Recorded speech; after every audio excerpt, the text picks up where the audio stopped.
Merhaba arkadaşlar, ben Çağrı. Yepyeni bir Whiteout Survival videosuyla tekrardan sizlerleyim. Bugünkü videomuzun konusu eyalet transferi. Bununla alakalı kanalımda oldukça video var aslında. Bugün size bu videoda eyalet transferi ile alakalı önemli taktikleri anlatacağım.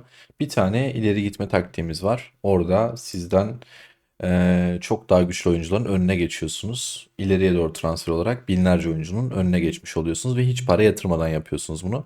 Videonun ilerleyen kısmında detaylı bir şekilde anlatacağım.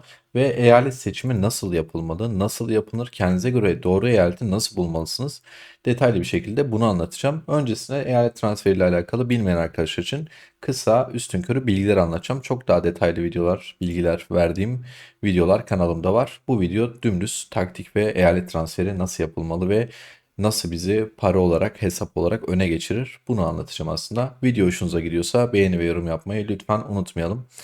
Şimdiden hepinize çok teşekkür ederim. En çok sorulardan bir tanesi ilkiyle başlayayım. Eyalet transferi yapabilmeniz için sizin bir bilete ihtiyacınız var. Transfer maliyeti diye bir şey var ve transfer skorunuz var arkadaşlar. Buradaki transfer skoru burada okunduğu gibi aslında sizin istatistikleriniz, gücünüz derken istatistiksel gücünüz size bir maliyet belirliyor. Mesela bu hesapta 27 tane bilet varmış, 9 tane kullanmamı istiyor. Bu düşük yatırımlı bir hesap. O yüzden bundan az istiyor. Ben düşük yatırımla oynadığım ilk hesabımda ilk transfer için benden 6 ya da 7 tane transfer bileti istemişti. İşte 1000 dolar üstü para yatıranlarda 20-25'e yakın bilet, balina oyuncularda ise 50 bilet istiyor. Kesinlikle bu konuda bilginiz olsun. Herhangi bir şekilde davet etme diye bir şey var arkadaşlar. Normal davet, açık transfer ve özel davet diye özel muhabbetler var.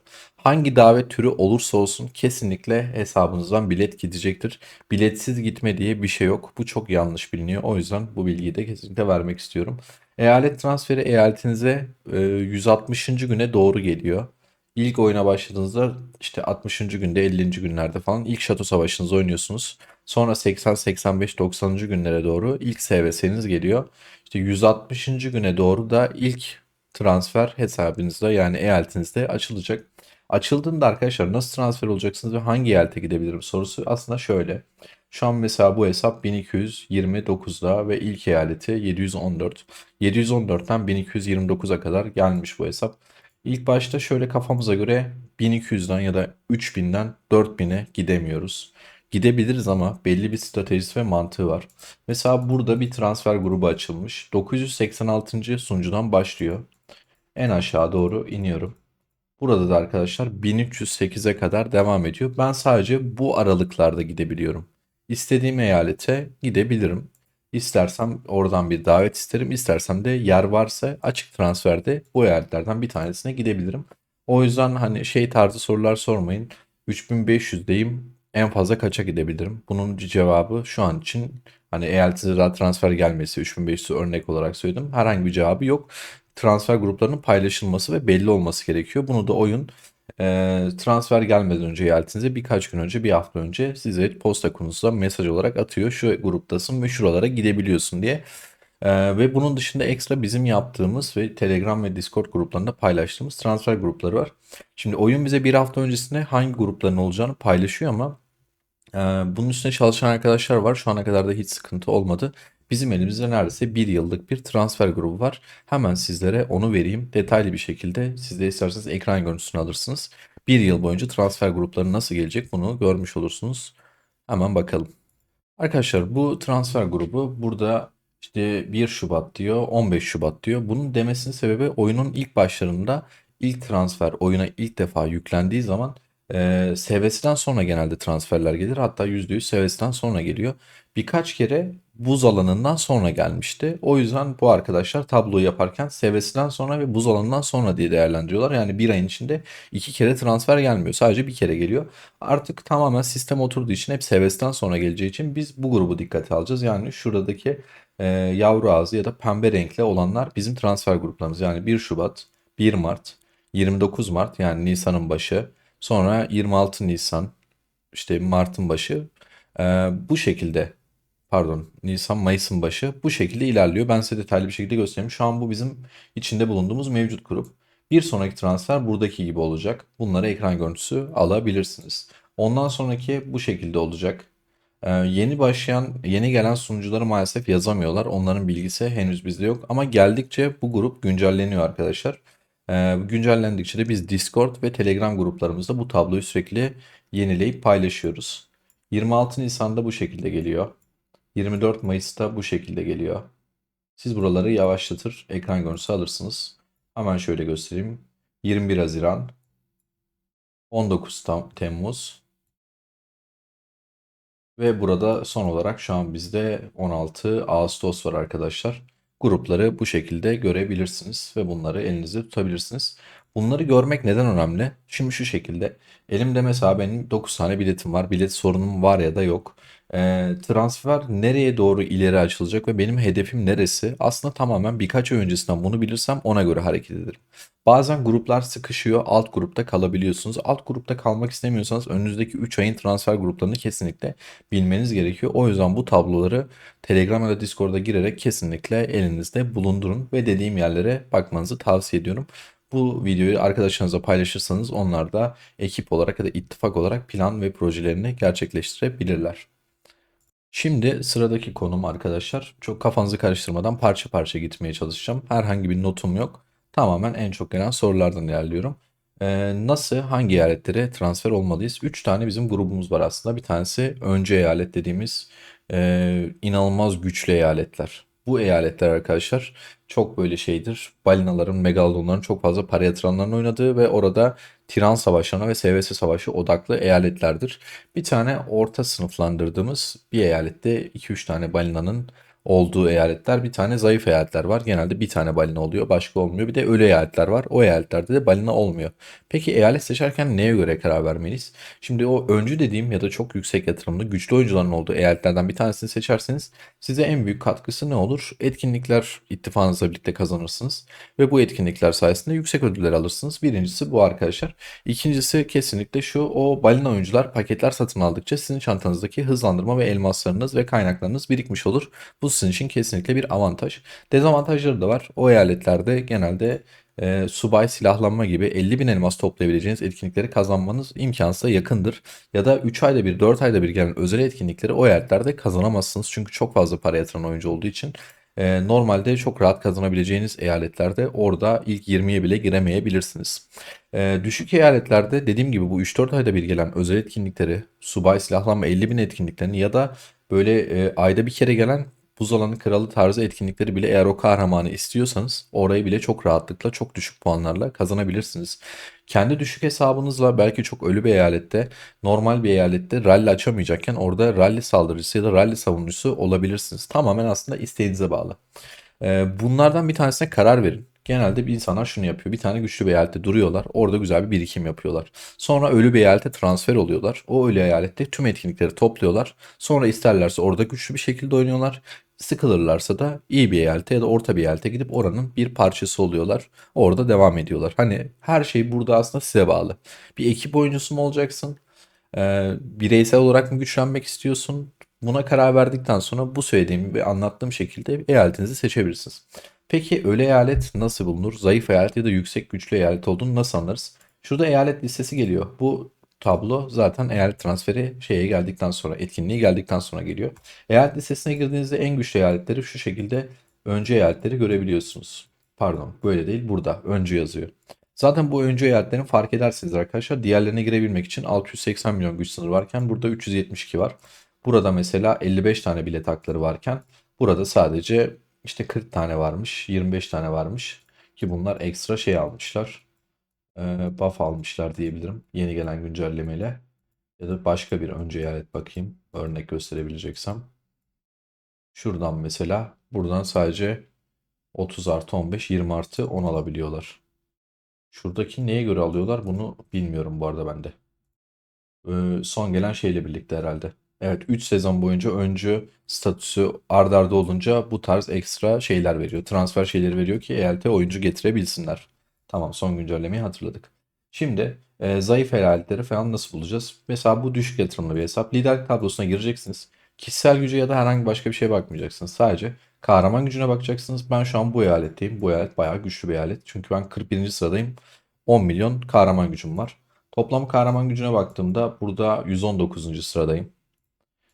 Toplam pet gücüne geleceksiniz bir de. Burada da 12. sıradayım. Diyelim ki burada 12, burada da 41. sıradayım. Kaç milyon gücümüz varmış? 10 milyon kahraman gücü, 30 milyon da pet. Şimdi şöyle yapıyoruz.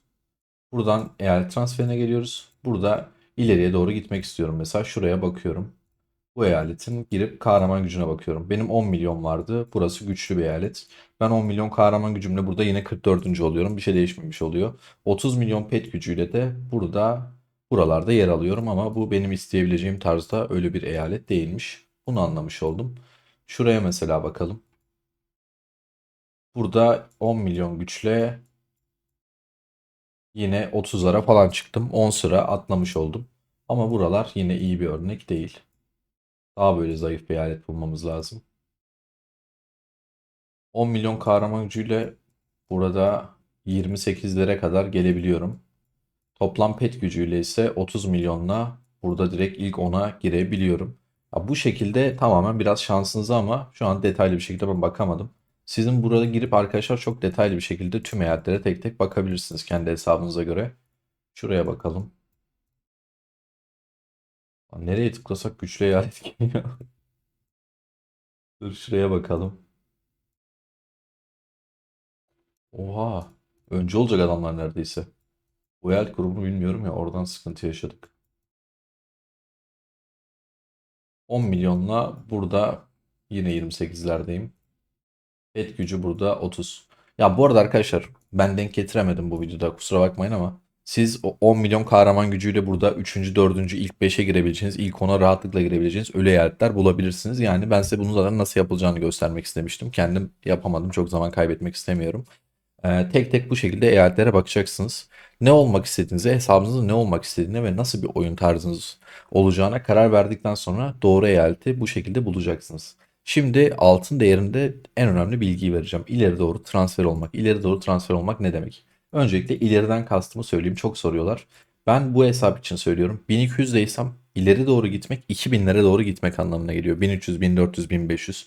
Yani bu hesabın yaptığı gibi ilk eyalet 714'deymiş. İleriye doğru gelmiş 1229'a kadar.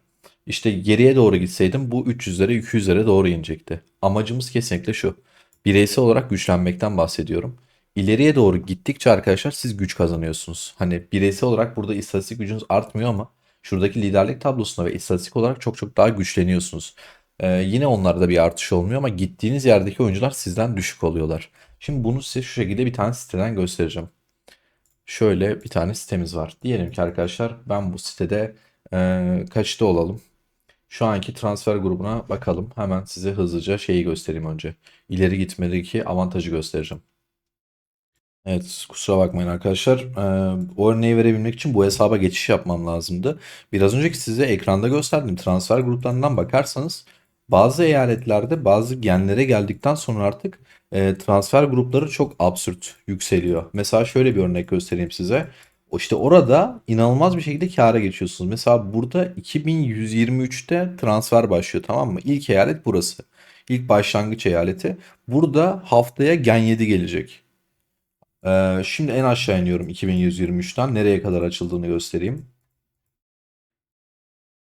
2123'ten 2571'e kadar gidilebiliyor arkadaşlar. 400-500 eyalet ileri gidebiliyorsunuz. Ve buraya da bu hafta Gen 6'nın ilk çarkı geldi. Yani şu anda bu 500 eyalette Gen 6 var. Ama diğerine bir hafta sonra bu transfer bittikten sonra Gen 7 gelecek ve artık o grup yukarıda kalacak, farklı bir gruba dahil olmuş olacak. Yani 2100'den 2500'e gelen bir oyuncunun ne kadar ileri gittiğini hemen hep birlikte hesaplayalım. Diyelim ki siz 2150. sunucudasınız. Eyalet gününü hemen not alalım. Toplam bu siteyi bu arada isterseniz videonun yorumlarına sabitlerim arkadaşlar. Ve videoya beğeni yorum atmayı lütfen unutmayın. Buraya eyaletinizi yazıyorsunuz. Eyalete ne zaman neyin geleceğini gösteriyor. Ortalama biraz değişkenlik gösteriyor ama buradaki 430 gün net arkadaşlar. Yani 2150 sunucusu 430 gün önce açılmış. Orada oynayan bir oyuncu bu oyunu 430 gündür oynuyor. Hemen hızlıca şimdi yeni eyaletimize bakalım. 2150'den diyelim ki kaça kadar geldik? 2571'e geldik. Ya da 2500 kaça gelelim? 568'e gelelim mesela. Sona gelmedik. 2568'e geldik. Bu da 353 günde. Arkadaşlar toplam 77 gün ileriye gitmiş oluyoruz. Yani 77 gün ileriye doğru gitmek ne demek? Siz işte 400 işte o eyalette başladınız. 500 eyalet işte eyalet ileri gidiyorsunuz. 77 gün sonra sizden sonra oyuna başlayan oyuncuların eyaletine gitmiş oluyorsunuz. Bu ne demek? İşte 2 günde bir ayı avı var arkadaşlar. Toplam neredeyse 40 güne yakın 40 tane fazladan ayı avı yapmış oluyorsunuz. Hani şu an ayı avında günlük aldığınız esansa, TP'ye, işte kaynağa bakın. Adamlardan da neredeyse 35-40'a yakın fazladan ayı avı ödül almış oluyorsunuz. İşte ayda 2 tane dökümhane savaşı var. Dökümhane savaşının ödüllerini düşünün. Oyundaki diğer tüm düzenli gelen etkinlikleri, sizin günlük düzenli kastığınız elması, etkinlikleri, her şeyi hesap edin arkadaşlar.